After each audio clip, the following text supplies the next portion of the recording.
Israel మధ్యవర్తిత్వం చేస్తదట. ట్రంప్తో ఎలా డీల్ చేయాలో నాకు తెలుసు అంటున్నాడు నెతన్యాహు. అమెరికా అధ్యక్షుడితో ఎలా డీల్ చేయాలో ప్రధానికి మోడీకి కొన్ని సలహాలు ఇస్తానని చెప్పుకొచ్చారు. ప్రధాని మోడీ, అధ్యక్షుడు ట్రంప్, అమెరికా అధ్యక్షుడు ట్రంప్ ఇద్దరూ నాకు ప్రియమిత్రులే. ట్రంప్తో వ్యవహరించే విషయంలో మోడీకి కొన్ని సలహాలు ఇస్తా, అయితే ఆ విషయాన్ని వ్యక్తిగతంగా మాత్రమే చెప్తా అంటూ నెతన్యాహు చెప్పుకొచ్చారు.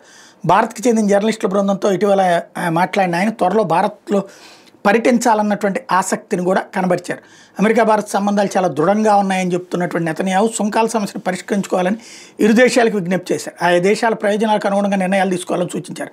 ఆ రెండు దేశాలు తమకు మిత్ర దేశాలైనందున ఆ పరిష్కారం ఇజ్రాయెల్కు కూడా మేలు చేస్తున్నారు. ఉగ్రవాద విషయంలో భారత్తో కలిసి పనిచేస్తామని, నిఘా సమాచారాన్ని పంచుకుంటామని తేల్చి చెప్పారు.